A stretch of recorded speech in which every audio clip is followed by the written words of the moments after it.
Alrighty, so my name is Terrell Olagbegi. I am a tennis player, and yeah, man, I want to make it to the U.S. Open.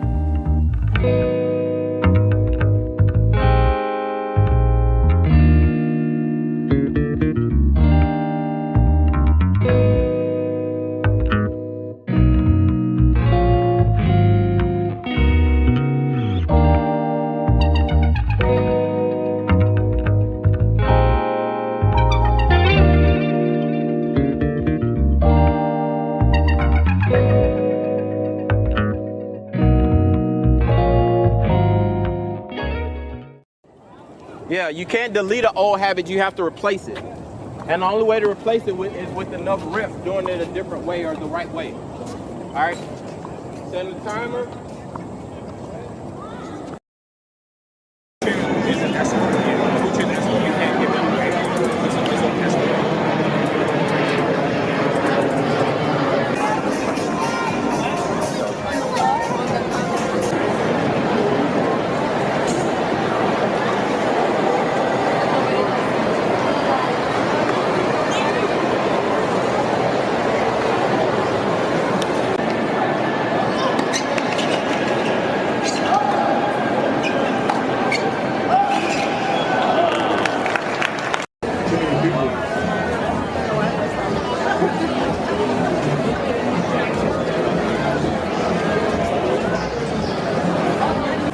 Rajiv Ram.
I'm just.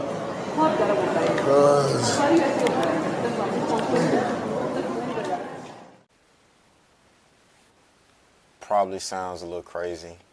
My age, got like a year or two before I get to 40, and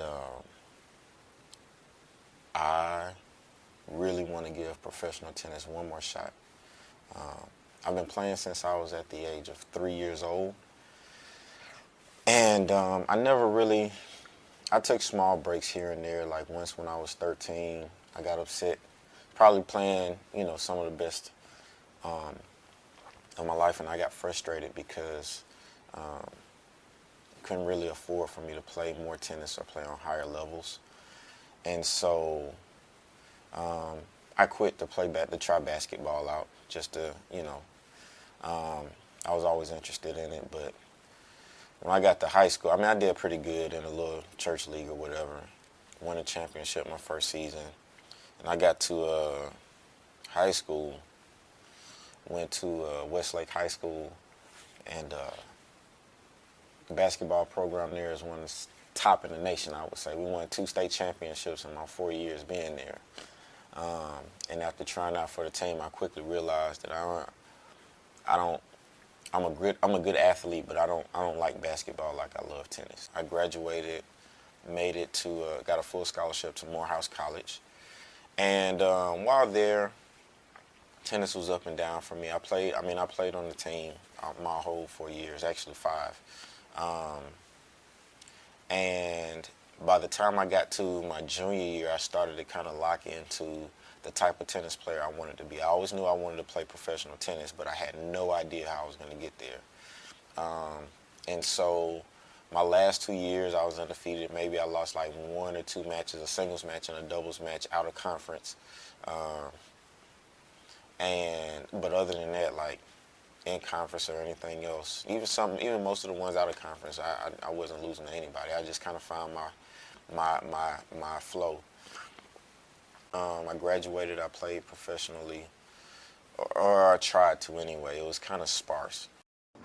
I know that one of the biggest challenges or first obstacles to overcome is going to be to see the level enough, or the highest professional level enough to adapt and to adjust to it. Being in Atlanta, it's around, it's just, you got to have a pretty good reputation and know some of the people and some of the places to go and find that competition.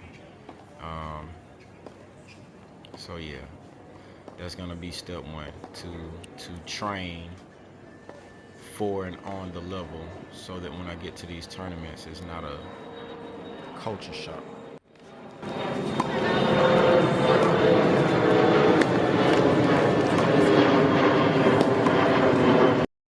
Hello, this is Diego Schwartzman. So I just want to ask, like, how do you play so well being a bit shorter than the typical pro player? Well, it's tennis at the end, so you're not thinking about that. Just the height. Playing the best tennis possible. So yeah, trying to learn on other things. Yeah. I understand. All right, thank you. Yep. Okay, and so anybody is not afraid to ask her a question. Sydney? I got a question. Oh, you got a question? Hello there. Hi, how are you? Good. When was the last time you did a 100-ball drill? Oh my God. I know, right? It's been years. Yeah. Good seeing you. Congratulations, though. Can I have a picture real quick? Thank you, dear. Thank you. Now, you guys don't mind? I would like to have, you guys just you guys get that picture. Okay. Just take a minute off. He's going to do it for us.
So the other part of what I do is I'm a tennis coach and a tennis player.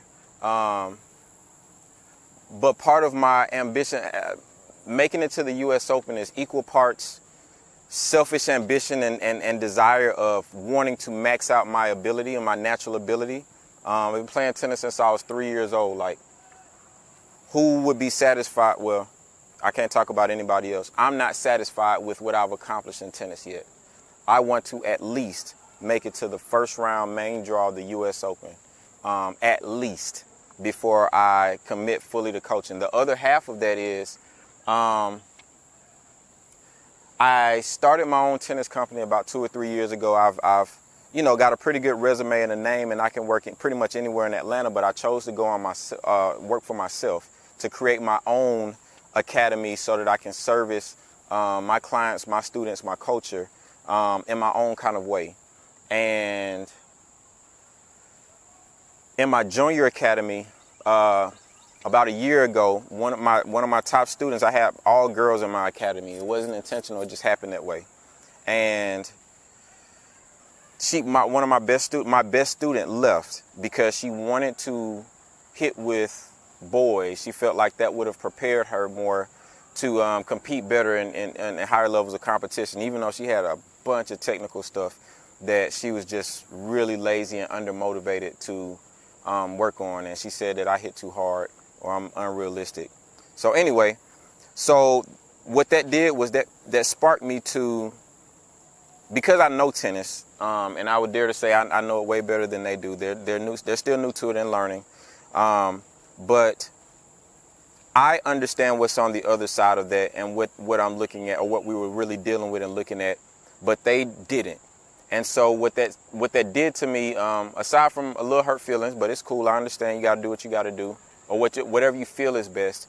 I said if the information and the experience that I'm giving is underappreciated, then let me use the information for myself. So I started to compete again so that I would be the first evidence of my coaching, not the first. All of my clients succeed. All of my clients progress. All of my clients do way better especially when they stick with me for any length of time. But I wanted to prove that it works on high level tennis. And so I want to take it fully upon myself to be a first real like signature of my teachings, my philosophies, to prove that not only does it work in recreational junior tennis, it works on the highest levels of tennis. I've written a book. I want to justify it, and I also know that, like, listen, man, it's marketing. Most of the time, you're only as big as your biggest cosign when it comes to sports, when it comes to product marketing, service marketing. They're always going to look for your resume. I have not produced any professional players yet. I've worked with one or two, but they didn't make it super big. They dominated in D1 college, but they didn't make it super big. So I want to be that. I want to be that. I have other prospects or whatever, but I want to take it upon myself to prove that my methods work, and they can work and do work on the highest level. So that's the other half. The other part of it is I just want to do it because I can. Simple as that. Because I got the God-given ability. I've been doing this my whole life. Why not? Why not? 14, 16, 18, 20. Come on. 22, 24, 26, 28, 30.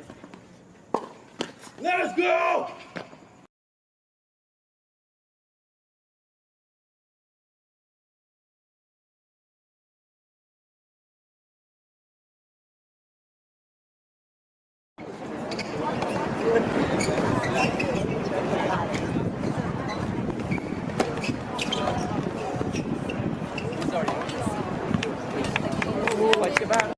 Same old stuff again. Same old stuff again. And here we go again. Here we go again. Same old stuff again. Same old stuff again. We are ATL. We are. Hey, Chris, man. Thank you. Right here.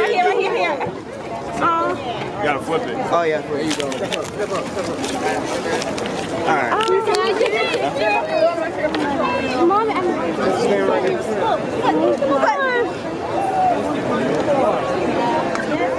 Chris, you got me right. Wait, can you sign my shirt? Can you sign my shirt? Okay, we can't hear you, but we can hear you.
I got to ask.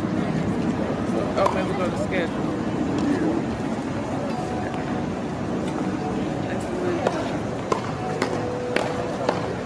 So Saturday. Oh, ain't nothing but practice today. So this is Clary's dad, Nuanu, Clary Nuanu, Goonway. Yes. So what does this mean to see your daughter do so well and play her first U.S. Open? Oh, well, we've been working on it for a while now. Mm-hmm. I would say for 17 years. Yeah. So it's a blessing. Yeah. And now we got to forget about the junior now and start playing with the big girls. It's not easy, but yeah. That's the path we got to go through, so. Nice. Yeah. Well, congratulations. You did a great job as a father. Thank you. Yeah. Well, we're still on the way. Yes, sir. Thank you. Well done, boys. You don't have an uplink to USR, and for some reason your alloy is far denser than normal. Unique. I am unique.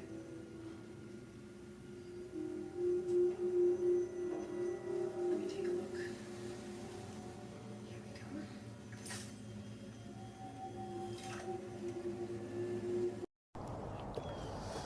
So, playing professionally is something that I've always wanted to do since I was probably about 14. And I went to my first professional tennis tournament here in Atlanta. I think it was called the AT&T Challenge. And the first time I saw, I think it was either Michael Chang or Andre Agassi or Andy Roddick, somebody like that. And I realized that if I worked really hard, I could do this. I never lost that, even though, through ups and downs, I never really got the opportunity or put forth the, just didn't have a situation that was conducive for it. But at this point, it's like, man,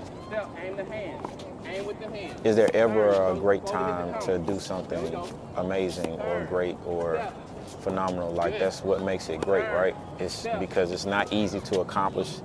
It's something that has a certain level of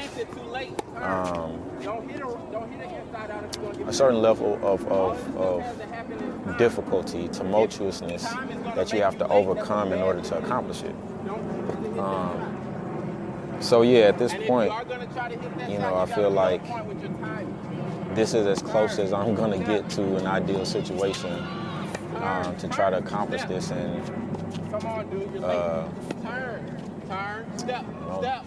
who knows how much more time I have, if any. But I know the time has to be now because I decided.